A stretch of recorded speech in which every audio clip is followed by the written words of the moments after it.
성령을 받고 교회는 무엇을 전하는가? 성령 강림의 진정한 목적? 성령 강림절은 기독교의 3대 절기 가운데 하나입니다.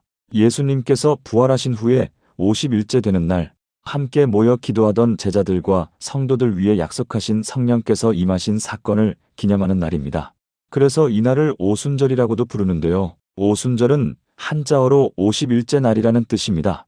우리는 지금까지 성령을 받으라는 말씀에 초점을 맞추고 살아왔던 것 같습니다. 성령을 받는 것은 구원과도 깊이 연결되어 있기 때문입니다. 하지만 성령이 오신 목적에 대해서는 우리가 놓치고 있었던 부분도 있습니다. 지금까지 많은 사람들은 오순절 신앙이나 성령 운동을 이야기할 때 흔히 은사 체험 중심의 신앙이나 감정적으로 뜨겁고 열정적인 모습들을 먼저 떠올려 왔습니다.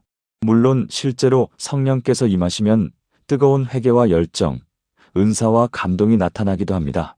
그리고 하나님께서는 그러한 역사를 통해 한국 교회를 빠르게 성장시키시기도 하셨습니다. 이것은 부인할 수 없는 사실입니다. 그런데 오늘날은 어떻습니까?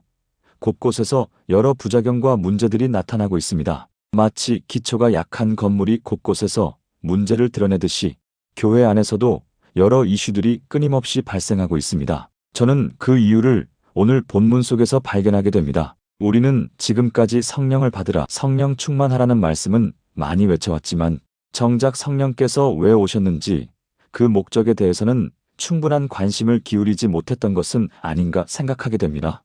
오늘 본문을 짧게 요약하면 부활하신 예수님께서 처음으로 제자들을 찾아오신 장면입니다. 그런데 우리는 예수님의 말씀과 행동 하나하나에는 분명한 목적과 의도가 담겨 있다는 사실을 알아야 합니다.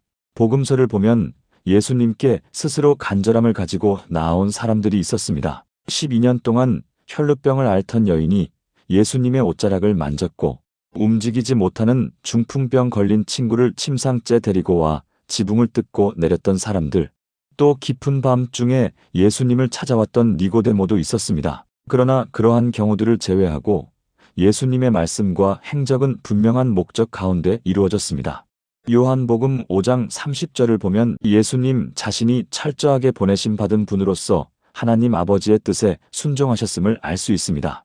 오늘 장면 역시 마찬가지입니다. 예수님께서는 두려움 속에 숨어있던 제자들을 찾아오셨습니다. 19절에 보면 제자들이 유대인들을 두려워하여 모인 곳의 문들을 닫았더니라고 기록되어 있습니다.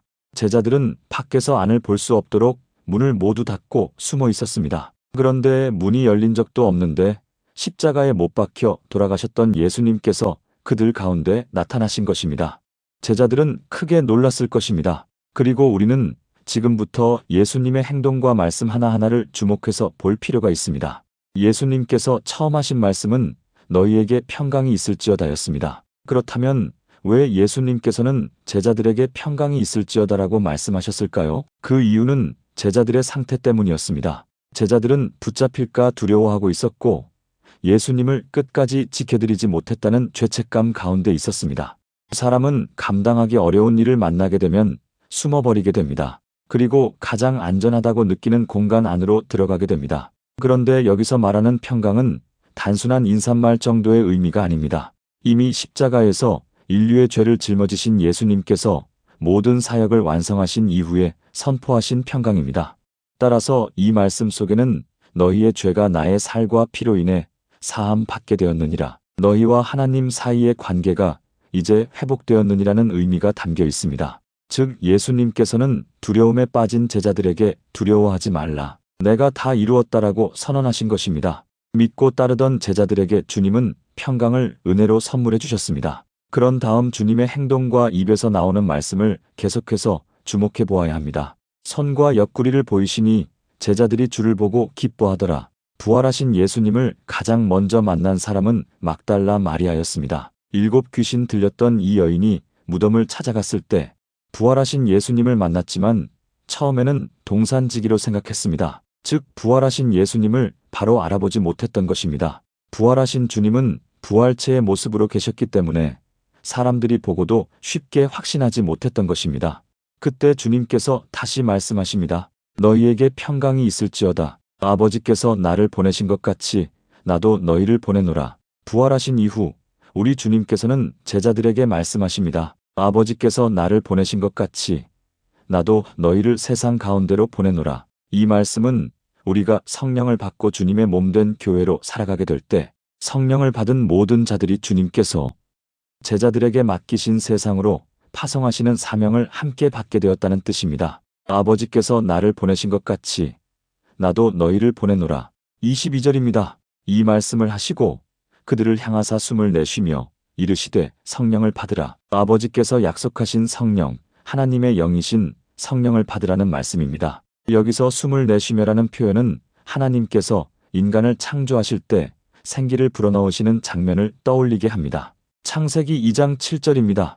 여호와 하나님이 흙으로 사람을 지으시고 생기를 그 코에 불어넣으시니 사람이 생명이 된지라. 여기서 생명은 히브리어 성경으로 보면 살아있는 혼으로 직역됩니다. 그래서 원문을 직역한 흠정역 성경에는 생명의 숨을 그의 콧구멍에 불어넣으시니 사람이 살아있는 혼이 되니라라고 번역되어 있습니다. 하나님께서 불어넣어 주시는 생기는 히브리 말로 니쉬마 하임입니다. 우리말로 하면 생명의 숨입니다.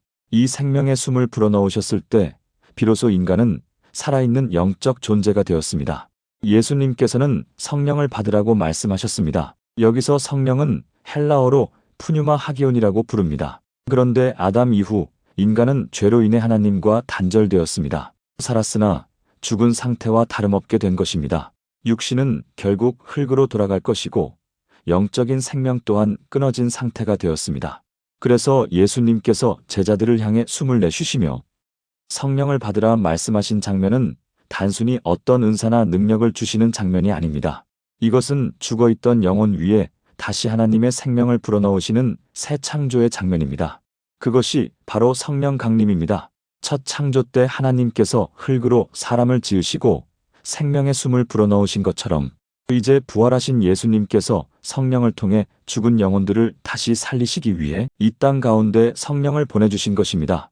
그리고 무엇을 말씀하십니까? 너희를 세상 가운데로 보내노라. 하나님께서는 구약시대에는 선지자들을 보내셨습니다. 신약에 와서는 독생자 예수 그리스도를 직접 보내셨습니다. 그리고 이제 부활하신 예수님께서는 성령을 통하여 우리 믿는 자들을 세상 가운데로 파송하고 계신 것입니다. 이것이 바로 성령 강림의 목적입니다.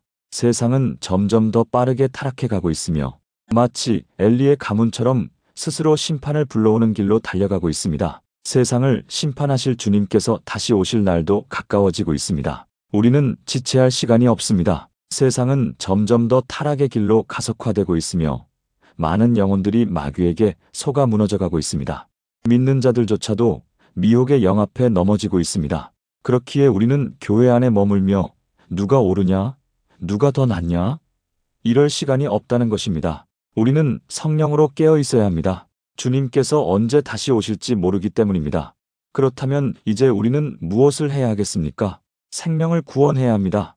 영혼이 죽어있는 자들을 살려내야 합니다. 그런데 우리가 어떻게 살립니까? 찬송가 가사에 전하고 기도에 매일 증인 되리라. 세상 모든 사람들 듣고 그 사랑 알도록. 그리고 오늘 하나가 더 있습니다. 23절의 말씀입니다. 너희가 누구의 죄든지 사하면 사하여질 것이요 누구의 죄든지 그대로 두면 그대로 있으리라. 이 말씀은 이제 성령 받은 교회가 세상 가운데 나가 죄 사함의 복음을 전하게 된다는 뜻입니다. 복음을 받아들이는 자는 죄 사함의 은혜 가운데 들어가게 됩니다. 그러나 끝까지 거절하는 자는 죄 가운데 그대로 남게 되어 사망의 지배 아래 있게 됩니다. 그래서 교회는 단순히 모여서 은혜만 체험하는 공동체가 아닙니다. 죽어가는 영혼들에게 죄 사함의 길을 전하는 공동체입니다. 그러므로 성령 강림의 목적은 단순한 체험이나 감정의 뜨거움에 있는 것이 아닙니다. 죽은 영혼을 살리고 죄 가운데 있는 사람들을 하나님께로 돌아오게 하는 데 있습니다. 우리가 어떻게 영혼을 살립니까? 우리의 능력이 아닙니다. 성령 하나님께서 하시는 능력입니다. 우리는 그저 하나님의 생명이 흘러가는 통로가 되어 성령께서 일하시는 그 역사 가운데 쓰임받는 사람들입니다. 성령의 능력을 따라 죽어가는 영혼들을 살리고 세상 가운데 생명을 전하는 여러분 모두가 되시기를 주님의 이름으로 축복합니다. 다 함께 기도합니다.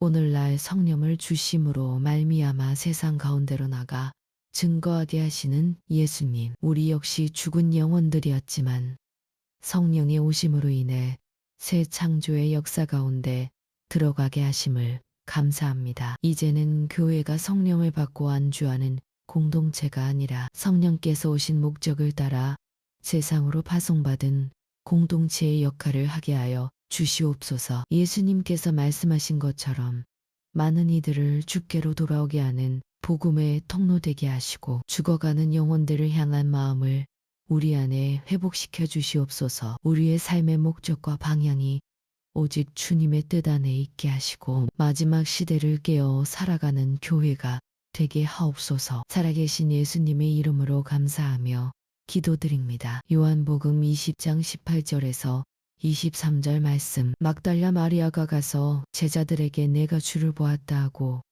또 주께서 자기에게 이렇게 말씀하셨다 이르니라. 이날 곧 안식 후 첫날 저녁 때에 제자들이 유대인들을 두려워하여 모인 곳의 문들을 닫았더니 예수께서 오사 가운데 서서 이르시되 너희에게 평강이 있을지어다. 이 말씀을 하시고 손과 옆구리를 보이시니 제자들이 주를 보고 기뻐하더라. 예수께서 또 이르시되 너희에게 평강이 있을지어다.